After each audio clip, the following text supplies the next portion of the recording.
जी, अस्सलाम वालेकुम।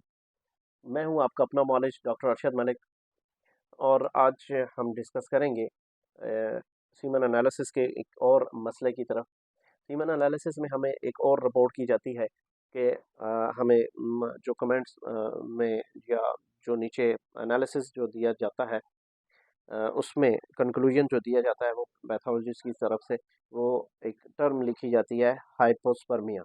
हाइपोस्पर्मिया उस कंडीशन को कहते हैं कि जब एजेकुलेट होता है एक मर्द को इंजाल होता है तो उसकी जो मनी है वो उसकी मिकदार जो है उसके नॉर्मल पैरामीटर से कम हो। नॉर्मल पैरामीटर हमने डिस्कस किया पहले एक वीडियो में कि जो नॉर्मल पैरामीटर है सीमन का वो 1.5 ml से 7 ml तक है। तो जब इससे कम स्पर्म काउंट होगा तो डेफिनेटली फिर तमाम पैरामीटर्स ही जो हैं वो डिस्टर्ब होंगे। टोटल काउंट पे भी फ़र्क पड़ेगा, मोटेलिटी पे भी फ़र्क पड़ेगा, मॉर्फोलॉजी पे भी फ़र्क पड़ेगा, एक्टिवनेस पे भी फ़र्क पड़ेगा। मतलब सारे पैरामीटर्स ही जो हैं वो डिस्टर्ब होंगे। जब मनी 1 ml या उससे भी कम होगी तो ज़ाहिर है कि उसमें फिर सारे मामलात ही वो कम होंगे।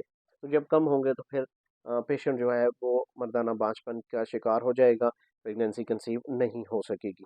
जब हम इसकी काज़ेज़ की तरफ जाते हैं, मनी का वॉल्यूम की कमी की तरफ जब हम देखते हैं तो हमें सबसे पहले तो एक जो कंडीशन नज़र आती है वो रेट्रोग्रेड एजैकुलेशन की है।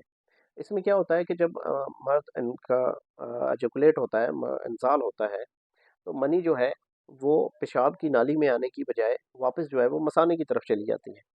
तो ये एक इर्रेगुलर जो है वो मूवमेंट है इसकी, जिसकी वजह से पूरी मनी जो है वो पेशाब की नाली में नहीं आती और वहाँ से बाहर नहीं निकलती, तो रिपोर्ट में वो कम जो है मनी शो होती है। इसके अलावा जो है जो सेमिनल वेसल्स हैं उनमें पार्शियली ब्लॉकेज की वजह से, इन्फ्लेमेशन की वजह से अमूमन जो है वो पूरी मनी का इखराज नहीं होता, जिसकी वजह से जो है वो मनी जो है पूरी रिपोर्ट में नहीं आती। रिपोर्ट के लिए जो है वो पूरा इंसाल नहीं होता, पूरी मनी खारिज नहीं होती, तो वो वॉल्यूम जो है वो कम उसमें शो होता है।